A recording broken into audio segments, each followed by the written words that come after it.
संभवतः 12 मार्च को चुनावों की तारीख का ऐलान हो जाएगा, चुनावी आचार संहिता लग जाएगी और जो राजनीतिक उठापटक शुरू हो चुकी है वो और उसमें तेजी आएगी।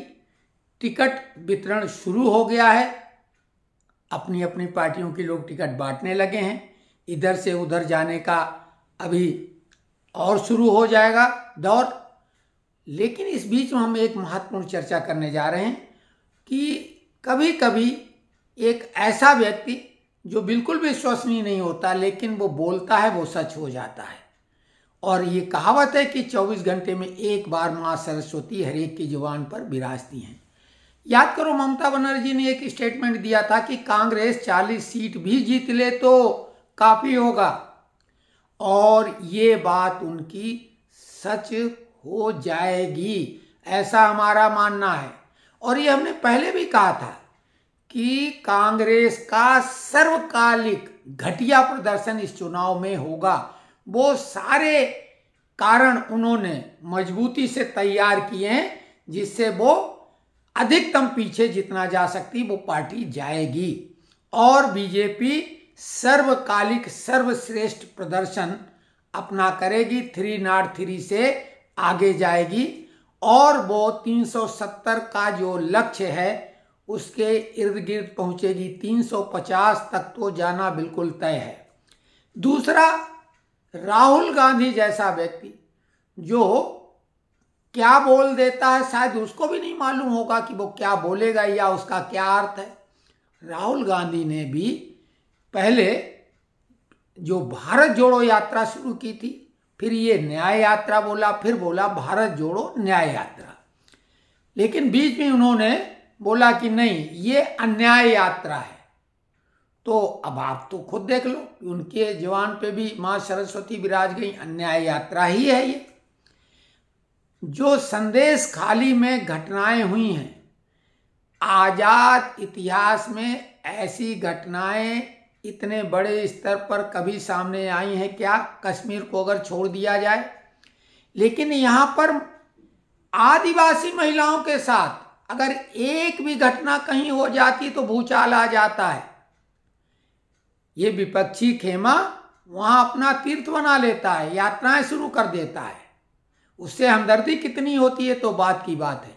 लेकिन संदेश खाली में तो ये सिलसिला फिल्मों में जो दिखाते हैं माहौल वैसा हो गया और ये सभी मौन है, कोई टिप्पणी करने तक को तैयार नहीं है।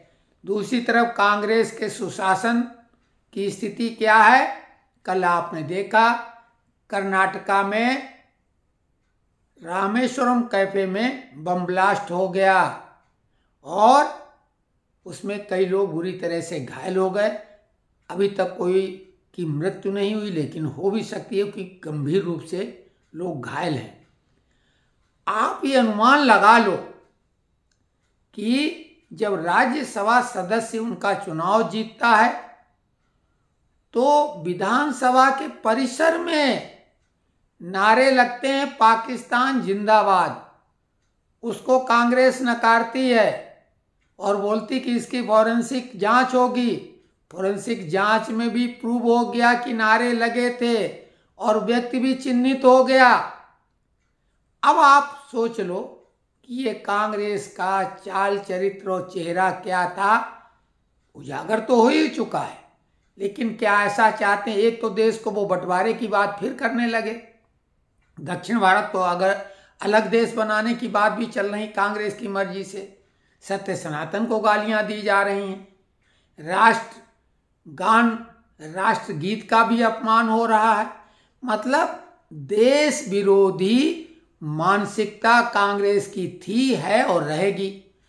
अब जिनको देश विरोध ही करना है तो अगर कोई कह देता है कि आप इनको पाकिस्तान भेजो तो इसमें क्या गलत है? दिल्ली में जो नारा लगाया था अनुराग ठाकुर और प्रवेश वर्मा ने, हालांकि आधा नारा उन्होंने लगाया था, आधा जनता ने पूरा किया था, कि देश के गद्दारों को जनता ने बोला था गोली मारो सालों को। इस पे बहुत हो हल्ला मचा, इसमें क्या गलत है? बिल्कुल सही है। देश के गद्दारों को क्या बिरयानी खिलाई जाए? बिल्कुल उनको गोली मारनी चाहिए, ये भी नहीं उन्हें जेल में पालो। देश से गद्दारी करने वाले को इस देश में रहने की कोई बिल्कुल जरूरत नहीं, या तो वो भाग जाए, नहीं तो उसको बिल्कुल समाप्त कर दिया जाना चाहिए। देश के गद्दार कैसे इस देश में रहेंगे? और उनके हमदर्द भी देश के गद्दार ही हैं।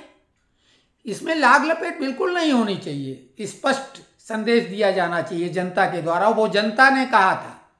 एक तरफ मोदी के लिए कैसे कैसे शब्द इस्तेमाल किए जाते हैं, वो कोई आपत्तिजनक नहीं। और आपको ये बता दें, जो मणिपुर वाली स्थिति थी, 2 युवतियों का जो वीडियो वायरल हुआ था वो पुराना था, न्यूड, और वहाँ का उनका वो सिस्टम है, वो वीडियो एक तरह से शूट किया गया फिल्म की तरह से, और रेप के आरोप जड़े गए, न कि रेप का कोई वीडियो था। उसको कितना बढ़ा चढ़ा के उसको हाइप किया गया, सरकार के खिलाफ अविश्वास प्रस्ताव तक ले आए। लेकिन बंगाल में ऐसी कई निर्वस्त्र करके महिलाओं को घुमाने की वारदातें हुई, उन पे मौन। कर्नाटका में ऐसी घटना हुई और वो संज्ञान में अब आई, लेकिन इस पे भी मौन। तो कुल मिला के ये भाजपा को घेरने का कोई मौका नहीं गंवाते हैं और इन्हें कोई हमदर्दी नहीं। भीम और मीम का जो नारा है भाई भाई वाला, उसकी हवा निकल जाती है जब ऐसे प्रकरण होते हैं। तो कुल मिला के ये हम इस माध्यम से, आज वीडियो के माध्यम से बता रहे हैं कि जो ममता ने बोला था कि 40 सीटों पे कांग्रेस सिमट जाएगी, उनकी बात में दम है और ऐसा ही होता प्रतीत हो रहा है। साथ ही राहुल गांधी ने जो अपनी यात्रा को अन्याय यात्रा बोला, वो तो साफ जाहिर हो रहा, और उन्होंने खुद बोला अपने मुखारविंद से। तो इस तरह के नेता जो लोग बोलते रहते हैं, और कांग्रेस के अध्यक्ष ने तो संसद में बोला ऑन रिकॉर्ड कि अब की बार 400 पार बीजेपी के लिए बोला। अब बाद में उसमें वो कुछ भी अपने बातों को इधर उधर करें, लेकिन बोल गए सो बोल गए। दोबारा जानबूझ के बोलने से थोड़ी होता है। सरस्वती विराजती 24 घंटे में एक बार वो अनायास आदमी बोल जाता है। तो राष्ट्रवादी विचारधारा के जितने लोग हैं, अभी उनको कम से कम इस 2.5 महीने विश्राम के बजाय सक्रिय होके, जब तक नई सरकार ना आ जाए भारी बहुमत से, यानी पुनः ये तीसरे टर्म के लिए, तब तक विश्राम न करें और अपने अपने ढंग से सक्रिय हो जाएं। तो जय जय श्री राम।